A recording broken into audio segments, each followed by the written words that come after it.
and spirit of our country as much as anyone who ever lived. And he's a very special man, and that's why I'm here. President Theodore Roosevelt, and he loved your community, he loved your state, and he was quite something. He was really quite something.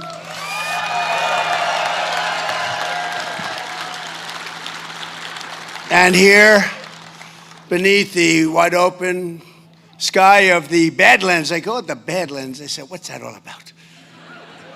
It's pretty cool. It's a pretty cool name, I have to tell you.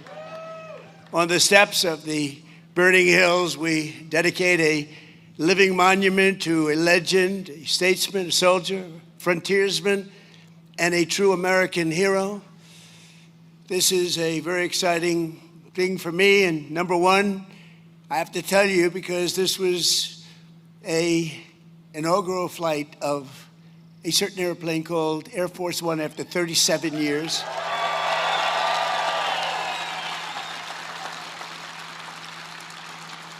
And it's a great plane, and we had a lot of fun with Doug and everybody coming over.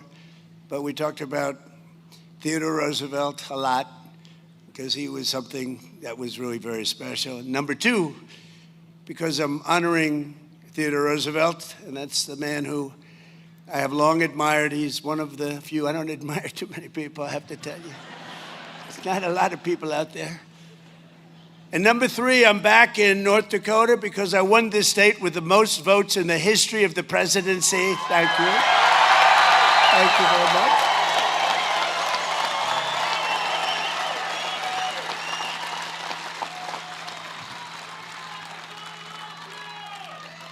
And number four, I have two teleprompters that aren't working, and here I stand.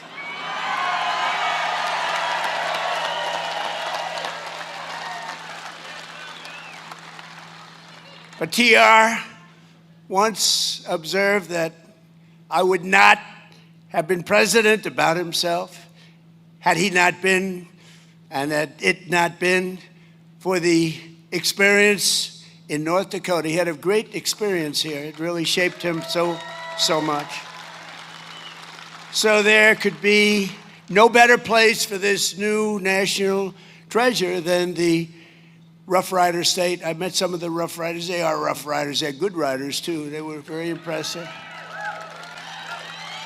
Today, 107 years after he passed into eternity, Theodore Roosevelt's Presidential Library opens its doors, and the small town, but very great town, and today it's a very famous town because that's all they're talking about, of Medora opens its arms to the entire world. The entire world is watching. It's not a big town, but it's a very powerful town because of what was left behind. I want to thank the thousands of people who worked so hard to make this project a reality, and you really did. You made it a beautiful reality. Very few places will top it. And starting with the man who put the library in its first funding, think of it, he did so much. He raised so much money. He did so many different things. He really did. He had a very complete life when you think. He was a real man of many forms of genius, and without whom it would never have been possible, Secretary of the Interior. And I'll tell you what, I thought he was an oil man, and he wasn't.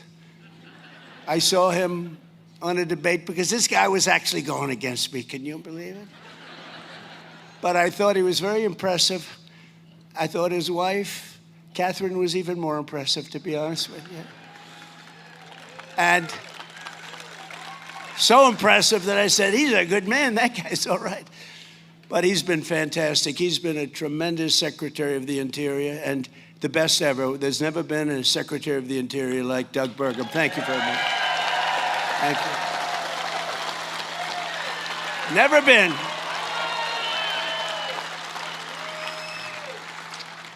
And, you know, Doug called me. He said, would you do me a favor? He's really fantastic, because I did not know the gentleman too well. But he said, Kelly Armstrong is fantastic. Would you endorse him for governor? And I did, and he won easily. Kelly Armstrong. Great job you're doing. Great job. And two of my very good friends, two warrior senators, tough cookies, tough. Oh, I wish they could get their way. We could get a couple of little things passed, like voter identification, like proof of citizenship. It's called Save America. You know, that's pretty good. Save America, can you imagine? We have 100% of the Democrats against it and 4 or 5 Republicans, if you can believe that. What are they all about? But these two people are with us all the way, John Hoeven and Kevin Cramer, senators. They're great. Two great guys. And a congresswoman who fights and gets what she wants, and she's very respected, Julie Fedorchak. Thank you, Julie. Very, very respected.